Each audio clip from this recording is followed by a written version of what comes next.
আজকের এই ভিডিওতে আমি আপনাদের পরিষ্কার করে জানিয়ে দেব কৃষক বন্ধু প্রকল্পের টাকা কবে আসবে, কারা পাচ্ছেন আর স্ট্যাটাস কিভাবে বুঝবেন। চলুন তাহলে শুরু করা যাক। কৃষক বন্ধু প্রকল্প পশ্চিমবঙ্গ সরকারের একটি আর্থিক সহায়তা প্রকল্প।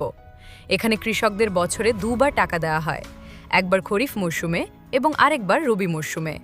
জমির পরিমাণ অনুযায়ী সুবিধাটি 4,000 থেকে 10,000 পর্যন্ত। 2025 সালে খরিফ মরশুমে টাকা দেওয়া শুরু হয়েছে। অনেক কৃষক ইতিমধ্যেই তাদের ব্যাংক অ্যাকাউন্টে টাকা পেয়েছেন, কিন্তু যারা এখনও পাননি তাদের জন্য স্ট্যাটাস চেক করা গুরুত্বপূর্ণ। সরকার এখনও অফিসিয়ালি তারিখ ঘোষণা করেনি, তবে আগের বছরের হিসেব অনুযায়ী রবি মরশুমে টাকা সাধারণত ডিসেম্বরের শেষ সপ্তাহে অথবা জানুয়ারির প্রথম দিকে দেওয়া হয়। এবছরও একই টাইমে দেওয়ার সম্ভাবনা বেশি।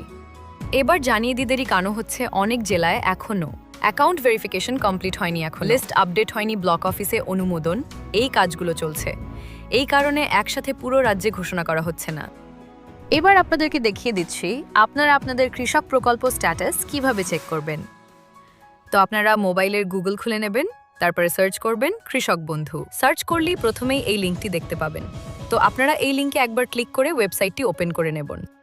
তারপর একটু নিচে আসিয়াই এখানে দেখতে পাবেন নথিভুক্ত কৃষকের তথ্য।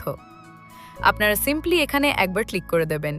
তারপর এই অপশন থেকে আপনাদেরকে সিলেক্ট করতে হবে কিসের মাধ্যমে স্ট্যাটাস দেখতে চান। এখানে অনেকগুলো অপশন দেখতে পাবেন, ভোটার কার্ড, আধার কার্ড, ব্যাংক অ্যাকাউন্ট নাম্বার ইত্যাদি। আপনারা আধার কার্ড অপশনটি সিলেক্ট করবেন। তারপর এখানে আধার কার্ড নাম্বারটি বসিয়ে দেবেন। তারপর এই বক্সে ক্লিক করবেন। তারপর সার্চ অপশনে ক্লিক করবেন। তারপর আপনি আপনার যাবতীয় তথ্য দেখতে পাবেন। আপনারা একটু এই সাইডে স্কোর করে আসবেন। তারপর দেখবেন ট্রানজ্যাকশন স্ট্যাটাসে কি দেখাচ্ছে। যদি এখানে অ্যাকাউন্ট ভ্যালিড দেখায় তাহলে আপনার সবকিছু ঠিকঠাক আছে, আপনার টাকা চলে আসবে। আর যদি অ্যাকাউন্ট ইনভ্যালিড এরকম কিছু দেখায় তাহলে এখন টাকা আসতে সমস্যা হতে পারে এবং আপনি ব্লক অফিসে যোগাযোগ করবেন। এই ছিল আজকের ভিডিও।